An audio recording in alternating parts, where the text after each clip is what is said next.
नमस्कार मित्रांनो, मी Sonali happy healthy life Marathi या चॅनलवरती तुमचं सर्वांचं मनापासून स्वागत करीत आहे। मित्रांनो, आज मी तुम्हाला सांगणार आहे की जर तुम्ही झोपेत घोरत असाल तर त्याच्यावरती आपल्याला काय घरगुती उपाय करता येईल ते उपाय मी तुम्हाला आज सांगणार आहे। मित्रांनो, झोपेत घोरण्याचा जर तुम्हाला त्रास होत असेल तर तो त्रास आपल्यालाच नाही तर जो आपल्या शेजारी झोपतो त्याला देखील होत असतो, कारण की रात्रीची झोप ही सर्वांनाच प्रिय असते। जर तुमच्या जोडीदाराची तुमच्यामुळे जर झोप मोड होत असेल तर साहजिकच तुमच्या या सवयीचा म्हणजेच घोरण्याच्या सवयीचा त्यांना राग येतो आणि त्यांची चिडचिड सुरू होते। कधी कधी तर आपल्याला इतरांसमोर झोपण्याची देखील लाज वाटू लागते। अति मेहनत किंवा दगदग झाल्यामुळे किंवा नाक चोंदण्यामुळे आपण घोरू लागतो, परंतु या घोरण्याच्या समस्येकडे आपण दुर्लक्ष करता कामा नये। यासाठी तुम्हाला आज मी काही घरगुती उपाय असे सांगणार आहेत। त्यात पहिला उपाय तुम्हाला मी सांगत आहे तो म्हणजे शुद्ध तूप। नाक चोंदण्यामुळे झोपेत तुम्ही जर नाकावाटे श्वास घेण्याऐवजी तोंडावाटे श्वास घेता आणि सोडत असतो जर आपले नाक चोंदले तर, ज्यामुळे तुमच्या नाक आणि तोंडातून घोरण्याचा आवाज येऊ लागतो। हा घोरण्याचा त्रास कमी करण्यासाठी सोपा उपाय म्हणजे नाकात तूप सोडणे। यासाठी तुम्हाला काय करायचं आहे, रात्री झोपताना दोन्ही नाकपुड्यांमध्ये 2 ते 3 थेंब शुद्ध तुपाचे थेंब सोडायचे आहे आणि हे तुम्हाला नियमित करायचे आहे। हे जर तुम्ही नियमित केलं तर हळूहळू काय होणार आहे, तुमचा घोरण्याचा त्रास कमी होणार आहे। त्याच्यानंतर पुढचा उपाय म्हणजे वेलची पावडर। तुम्ही जर अनेक प्रयत्न करूनही तुमचा घोरण्याचा त्रास कमी झाला नसेल तर नक्की हा उपाय करून पहा।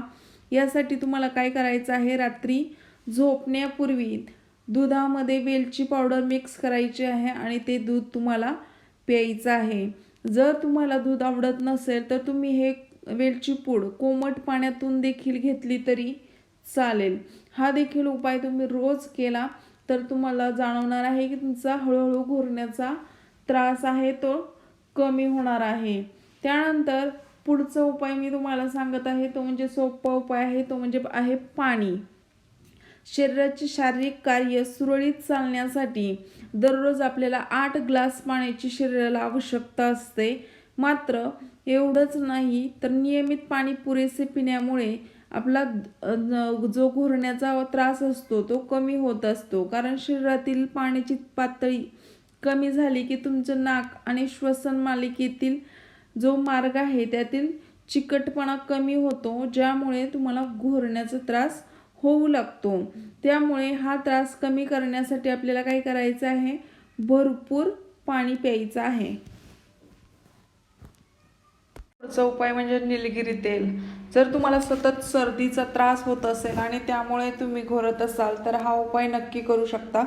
रात्री झोपण्यापूर्वी गरम पाण्यात निलगिरीचे काही थेंब टाकायचे आहे आणि या पाण्याची वाफ आपल्याला घ्यायची आहे। यामुळे काय होणार आहे, श्वसन मार्ग मोकळा होणार आहे, त्यामुळे तुम्हाला शांत झोप लागणार आहे आणि श्वसन मार्ग मोकळा झाल्यामुळे घोरण्याचा त्रास देखील कमी होणार आहे।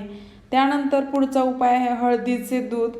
रात्री झोपताना हळदीचे दूध पिल्याने आरोग्याला भरपूर असे फायदे होत असतात, परंतु जर तुम्हाला घोरणे कमी करायचे असेल तरी देखील तुम्ही हळदीचे दूध रात्री झोपताना पिऊ शकता। याच्यामुळे तुमची प्रतिकारशक्ती देखील वाढणार आहे, तुम्हाला निवांत झोप लागणार आहे आणि हळूहळू तुमचं घोरणं देखील बंद होणार आहे। त्याच्यानंतरचा पुढचा उपाय म्हणजे मध। कोमट पाणी अथवा दुधातून मध घेतल्यामुळे तुमचा श्वसन मार्ग मोकळा होतो आणि जर घोरण्याचा त्रास होत असेल तर ते काय होणार आहे, कमी होणार आहे। त्यामुळे तुम्ही मध देखील कोमट पाण्यातून किंवा दुधातून घेऊ शकता। त्यानंतर पुढचा उपाय म्हणजे पुदिना तेल। पुदिन्याचे तेलाचे काही थेंब कोमट पाण्यात टाकायचे आहेत आणि या पाण्याने आपल्याला गुळण्या करायच्या आहेत। ह्या पाण्याने गुळण्या तुम्ही सकाळी आणि रात्री या पाण्याने गुळण्या केल्या तर याच्यामुळे काय होणार आहे, तुमचं घोरण्याचा त्रास कमी होऊ शकतो। कारण जर तुमची श्वसन मार्गाला सूज झाल्यामुळे जर तुम्ही घोरत असाल तर या उपायाने तुमची सूज कमी होणार आहे आणि त्यामुळे तुमचं घोरणं देखील कमी होणार आहे। मित्रांनो, हे होते घोरण्यावरती काही घरगुती उपाय, नक्की करून पहा।